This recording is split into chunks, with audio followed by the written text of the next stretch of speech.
এমন একটা ঘটনার কারণে চাঞ্চল্যের সৃষ্টি হয়েছে এলাকায়, যেখানে দেখা যাচ্ছে একটা মহিলা মানুষকে জিনে ধরেছেন, আর সেই জিনের খাতিরেই মূলত বাঁশের জারের আগায় উঠে পড়েছিলেন। আর তৎক্ষণাৎ ফায়ার সার্ভিসের একটা টিম এসে তাকে উদ্ধার করতে ব্যস্ত। ঘটনাটি ঘটেছে হালুয়াঘাটের বিলরুয়া ইউনিয়নে, যেখানে দেখা যাচ্ছে এলাকায় এখন থমথমে অবস্থা। এলাকার প্রচুর মানুষ জমায়েত হয়েছেন বিষয়টা দেখার জন্য। আসলে জিনে অনেকেই বিশ্বাস করেন, কিন্তু বাস্তবতা হচ্ছে জিন কি আপনি সরাসরি চোখে কখনো দেখেছেন কিনা? যদি দেখে না থাকেন তাহলে এই ভিডিওটি দেখলে পুরো বিষয়টা আপনার খুলাসা হয়ে যাবে। আসলে বাস্তবে জিনের আসর মানুষের উপর পড়ে, এটার বাস্তব প্রমাণ এখানেই।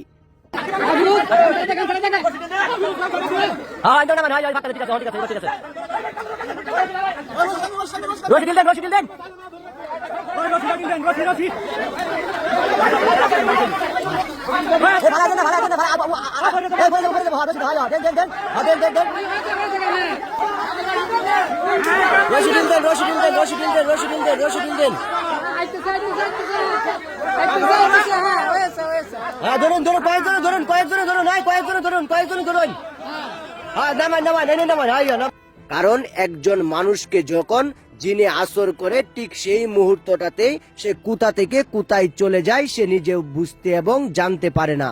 আর এখানে সেই বিষয়টাই দেখানো হচ্ছে।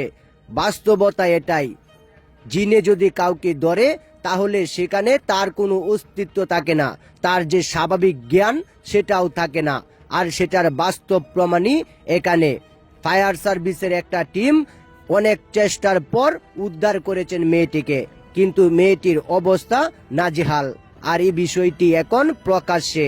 আর আপনারা এগুলো থেকে একটু সতর্ক থাকবেন। কোথাও গেলে অবশ্যই নিজেকে একটু সেভ রাখবেন, অন্যথায় কোনো কবিরাজ কিংবা অন্য কোনো ইমাম সাহেবের পরামর্শ নেবেন। একবার থ্যাংক ইউ ফায়ার সার্ভিসকে অনেক অনেক ধন্যবাদ।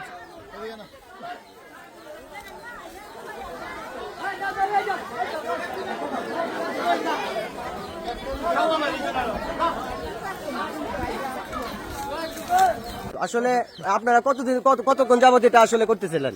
প্রায় আমরা আসছি এক ঘন্টা এক দেড় ঘন্টার ভিতরে, মানে এই মাত্র আপনি উদ্ধার করলেন না? তো ফায়ার সার্ভিসকে অসংখ্য ধন্যবাদ। আসলে বিশেষ করে আপনাকে অনেক ধন্যবাদ, আপনি অনেক কষ্ট করছেন। আসলে ফায়ার সার্ভিস আমাদের জনসাধারণের জন্য এবং সবার জন্যই ভালোবাসা থাকবে। আপনাদের ফুলপুর হালুয়াঘাট, আচ্ছা, আমাদের হালুয়াঘাট উপজেলার ফায়ার সার্ভিস। তো আমরা যারা হালুয়াঘাট উপজেলায় আছেন তারা আমাদের এই ভিডিওটা দেখবেন। উনারা আসলে আমাদের জন্য অনেক কষ্ট করছে এবং একটা যে প্রাণটা চলে যাওয়া ছিল এটা বাঁচায় নিছে ফায়ার সার্ভিস। তো অসংখ্য ধন্যবাদ ফায়ার সার্ভিসকে আর আপনার হেল্প করার জন্য। আচ্ছা, থ্যাংক ইউ, অসংখ্য ধন্যবাদ।